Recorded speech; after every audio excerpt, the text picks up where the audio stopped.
Muy bien, el tema no es solo el tema del espionaje, en el cual Enrique nos ayuda tanto, es el tema del engaño. Aquí es lo que estamos tratando de averiguar. ¿Por qué? Porque también podemos exigirle a nuestros congresistas que obliguen a quienes hicieron esa negociación turbia y secreta a declarar ante el Congreso. Y Bob Menéndez, que es nada menos que el jefe de las relaciones internacionales del Senado, para decirlo en un lenguaje, ¿no? Dice que había hablado con la administración y la administración le había asegurado que no había ningún tipo de negociación, que no habría ningún tipo de negociación que pasara por encima de la oposición, de los derechos humanos, etcétera, y se siente engañado. Vamos a ver lo que dice Bob Menéndez, que es demócrata, además. No entiendo la política de esta administración de, en una negociación, sea en Irán o sea en este caso de Cuba, como muchos otros, el darlo todo sin conseguir nada. Y eso para mí me pone muy inquieto sobre nuestra política hacia Cuba y hacia nuestra política internacionalmente. ¿Te parece? O sea, dices, lo dieron todo a cambio de nada. Es que fue en el secreto. Yo no tengo nada que decir sobre los secretos. Yo tengo cosas que decir sobre lo que los cubanos quieren. Y los cubanos quieren transparencia, pero además los cubanos quieren que su voz cuente. Por eso este diálogo entre poderes puede resultar en algo que podamos aprovechar, pero se sigue quedando en el terreno de un diálogo entre poderes. Mientras no haya participación ciudadana, mientras no pase por la decisión de los cubanos, no hay transición posible ni hay democracia posible. Por eso la apuesta es ir al ciudadano. Por eso la apuesta no es poner la referencia en el poder, sea extranjero o sean los generales en La Habana. La referencia es preguntar a los cubanos qué es lo que quieren y qué están dispuestos a hacer por eso que quieren. Por eso la propuesta es la realización de un plebiscito, que se le pregunte a los cubanos. Los cubanos dentro de Cuba no han participado en elecciones libres y plurales en más de 62 años. Nadie que tenga menos de 80 años en Cuba sabe lo que es elegir a un presidente, lo que es elegir entre varios partidos. Es hora de que los cubanos tengan voz. Por eso la importancia de gestos como el que acaba de protagonizar Tania Bruguera, porque la voz que cuenta es la voz de los ciudadanos y es la única que no ha sido consultada. Y es la que a la postre va a ser el motor que comience una transición verdadera. La única que puede llevar a la democracia es esa. Si ese factor no está, no importa lo que se acuerde, no habrá un futuro de democracia y de prosperidad para la isla si no se cuenta con los cubanos. Sobre ese secretismo también habla Bob Menéndez. Vamos a ver. Sabemos que por mucho tiempo el presidente ha hablado de cambiar nuestra política hacia Cuba, pero nunca ha actuado, y no de una forma tan enorme como el cambio que está hablando el presidente hoy. La realidad es que eso no ha tenido vistas en el Congreso, no ha tenido vistas delante del Comité de Relación Internacional de que yo presido este año en el Senado.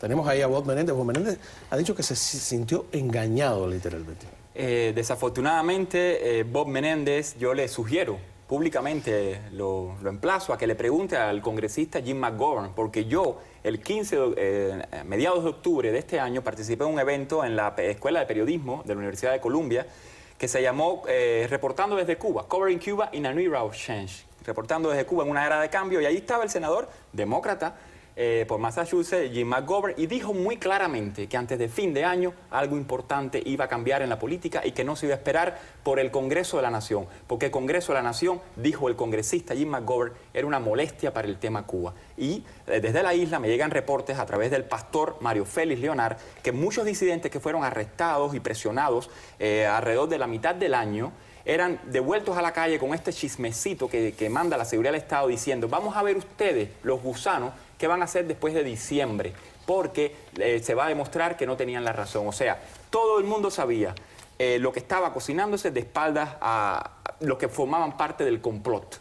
El complot no incluía a Bob Menéndez, pero incluía a Jim McGovern, incluía a Sarah Stephen del Center for Democracy in America y muchas personas, termino aquí, que estuvieron presentes en este evento a puerta cerrada. No se permitió grabar en la Universidad de Nueva York, en la Universidad de Columbia en Nueva York. Yo tuve el privilegio de colarme allí junto con la bloguera cubana Miriam Zelaya. Tú has dicho una palabra, me parece que complot, el Obama Castro. Fíjate, hay aquí un artículo de Cubanet donde dice que el día de lo de Tania Brugueras hay un grupo que trata de llegar hasta allí. Y hay un joven que dice que cuando llegó a la estación de policía, lo que le dijeron, ustedes están comiendo M, le gritó el policía. ¿De verdad se creyeron que los íbamos a dejar llegar hasta la plaza? El negocio de los americanos es con nosotros, no con ustedes. Ustedes no cuentan para nada. Le dijo un policía, tengo por ahí en La Lisa, creo que fue. O sea, un policía cualquiera. O sea, a esos niveles, ya saben, es la anulación de la oposición, que es lo que yo veo grave. Yo voy, si me permite, más allá.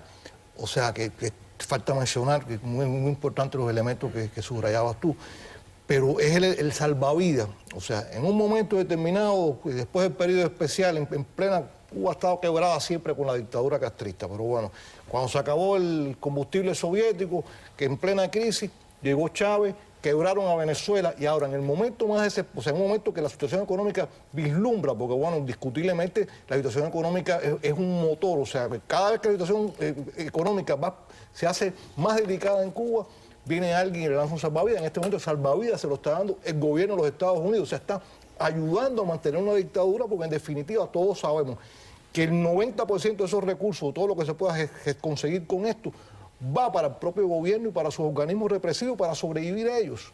¿Y por qué tú crees? Ok, nosotros estamos haciendo esta crítica, pero en el fondo la medida ha vendido una cierta esperanza. Incluso aquí, la gente dice, bueno, no había pasado nada, a lo mejor pasa algo. Ahora cuando lleguen los americanos, cuando llegue el comercio, ahí... Bueno, yo considero la revolución como una especie de, siempre, ¿no? Esto es mi interpretación un poco literaria, de anexionismo inverso, ¿no? Fidel Castro era un gran norteamericanólogo. Fidel Castro tiene 2 entrevistas en la revista Playboy. Yo no sé si le dieron $1 millón por cada una de ellas, una a finales de los 60 y otra en el año 86. Yo tengo las Playboys, por la cual podías ir preso en Cuba por tener un recorte de una revista como Playboy. Fidel Castro dio una entrevista de 15 páginas, exhaustiva en la revista Playboy. Los congresistas... ¿Enseñó los pechos? Los de él no. Bueno, porque cuando fue a Naciones Unidas hizo aquel alarde terrible de quitarse la... No, pero sí hizo chistes de la pertinencia o no de su presencia en la revista Playboy. Él siempre jugó a ser el gran norteamericanólogo con la prensa norteamericana, con los congresistas norteamericanos, con el propio Jim McGovern y otros tantos que viajaban a la isla y de alguna manera... ahora, una vez más, el pueblo cubano, o por lo menos se quiere hacer pensar que se está cifrando la esperanza en este entendimiento con los Estados Unidos. Como si la esperanza no residiera precisamente en el pueblo cubano, que tiene un régimen ahí cerquitica, en la Plaza de la Revolución donde estuvo Tania Bruguera, ahí cerquitica está la solución del problema. No hay que ir hasta Washington, D.C., tan lejos y tan frío. A ver, algunas de las cosas que se están publicando, entrevistas, yo diría pobres en todos los sentidos, sobre la opinión de los cubanos. Yo creo que esto es antes de fin de año, veamos. Es posible que cuando se reúne el Congreso se vote porque se acabe el bloqueo en nuestro país y entonces, bueno, cosas buenas se avecinan. Pienso yo que con estas relaciones, nuevas relaciones, pues tengamos quizás un poco de mejoría, tanto económicamente como socialmente. Para el pueblo, mucha felicidad y como tal para Cuba, ya que se hagan las relaciones, muy importante. Y va a haber un cambio. Happy baby, happy baby, Cuba sí me gusta, aunque esté a 30 años vengo aquí para Cuba, como esté. Yo vengo a Cuba, si yo nací en Cuba, yo me muero en Cuba.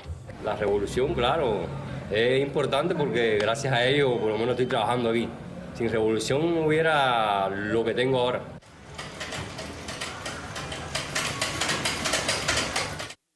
Rosa María, yo me pregunto, ¿esta gente las busca? ¿Esto es una representación real de lo que piensa el cubano? ¿Esta pobreza mental? ¿O es que no buscan de verdad a la gente que piensa? ¿Qué cosa es esto? Yo no sé cómo se hacen estas entrevistas. Yo sé que los cubanos somos muy diversos y que además los cubanos hemos estado sometidos al marketing del gobierno cubano y a la represión del gobierno cubano. Atrás de cada sonrisa, atrás de cada, por lo menos tengo lo que tengo aquí, hay miedo. Y hay un conocimiento de que la represión está a la vuelta de la esquina y todos los cubanos saben lo que queda bien decir y lo que te mete en problemas. No obstante, cuando los cubanos hemos tenido ante nosotros hemos vislumbrado que hay una salida, hemos vislumbrado que hay algo que podemos hacer para mejorar nuestra vida, para mejorar las condiciones del país, lo hemos hecho. Y por eso yo vuelvo a poner la atención en que no tenemos que estar definiéndonos todo el tiempo a favor o en contra de lo que el gobierno cubano va dictando o de lo que los diálogos entre las élites dicen. El tema lo tendríamos que poner los cubanos, como lo pusimos en un momento, y tú fuiste uno de esos actores.